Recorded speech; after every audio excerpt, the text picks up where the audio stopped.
Good morning, everybody. It's good to be with you. Looks like we're going to have a beautiful weekend. They're talking of being up in the high 50s and 60s today, tomorrow, and Sunday, so it should be a nice weekend. There's one thing that I got word of this morning that I wanted to share with you. I got this from Senator Mark Nye. Apparently there's a program that the Southeast Idaho Community Action Agency is overseeing.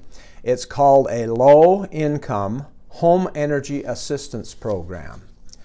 Well, I'm not sure why we got the word so late, and maybe some of you have heard about this. If you haven't, it's a program where somebody can apply to SECA for relief on energy bills.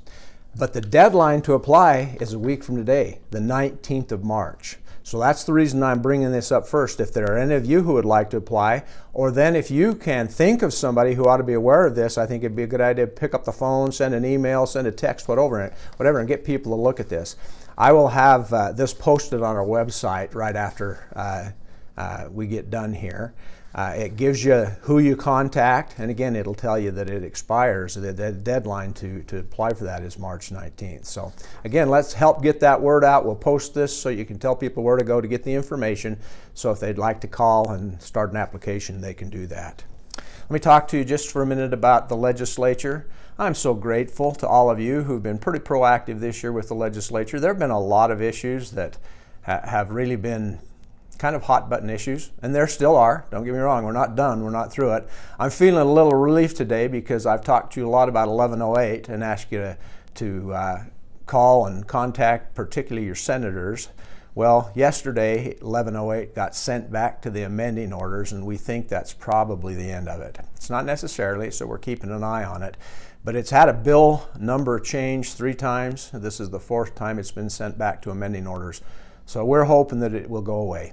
And again, we're not saying with that there isn't property tax relief needed. We're saying that 1108 wasn't the answer. It's time for us to get together, all of the parties involved, and have a very serious discussion about what we do in the state of Idaho to provide true property tax relief, because it certainly is needed. And I will be very proactive about that. There are other issues that are important, some that are important to you. So again, follow. You can get on the legislative site for the Idaho Legislature, and it'll show you all of the bills that they're talking about. Now, at this point, that's a heck of a lot of them.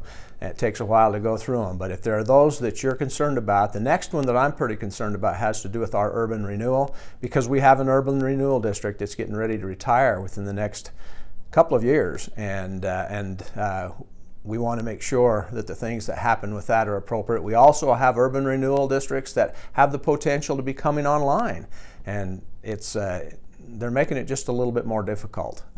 You may think that's a good idea. I don't, and the reason I don't, I'm not a super big urban renewal fan, but it truly is the only tool that the state has given us at the local level to work on some economic development, to have opportunities to give some incentives to see things happen. So if that could be replaced with something that would give us the same kinds of benefits, I could probably get behind that, but just to talk about taking that one tool that we have away, that's a little bit difficult. So again, thank you for those of you who've been involved and continue to be involved. The legislature traditionally has finished up the end of March.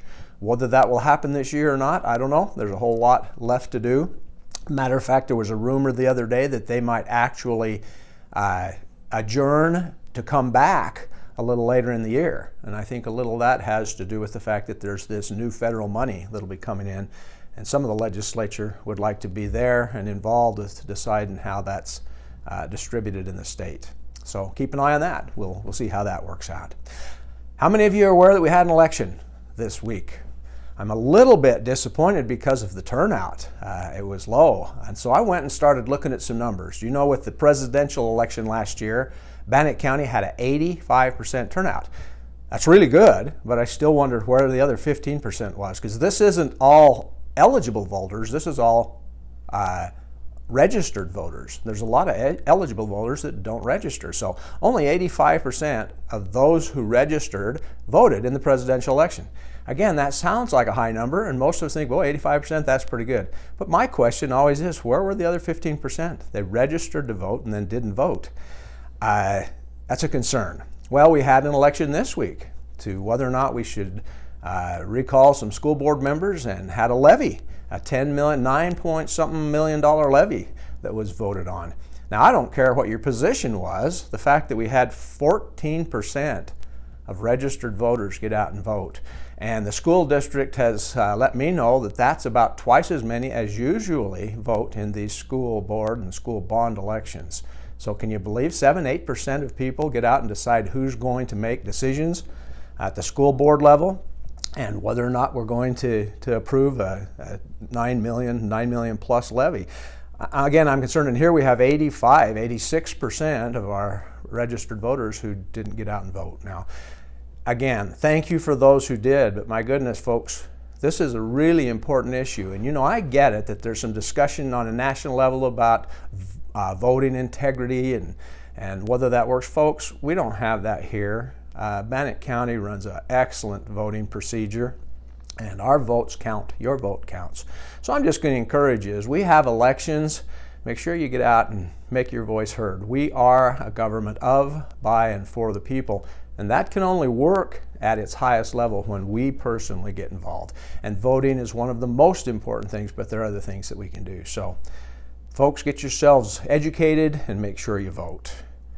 Yesterday, Bannock County was returned to a minimal risk with the COVID, and we're in the green category. That is absolutely wonderful news. Now, I would still encourage each of us to continue with the things that we know we need to do. Now, that's an interesting thing because there's a lot of things we can get out there to be educated on, and my encouragement all along is, folks, get educated. I've shared the things that I've learned with you. I don't think I have anything new to share with you today, but there's information out there for us to make intelligent decisions for ourselves, and I would encourage each of us to continue to do that. But it's just a wonderful thing that in Bannock County we are back to the green, minimal risk level because of the numbers that we're seeing.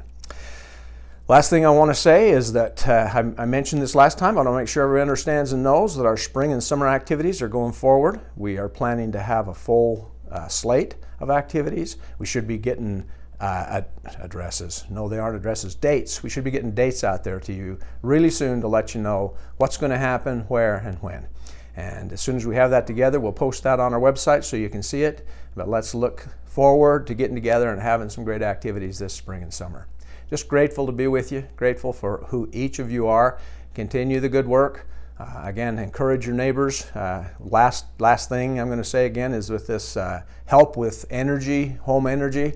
If you need it or if you know somebody else who needs it, make sure and look online and get that information. Okay, we'll talk to you again another time.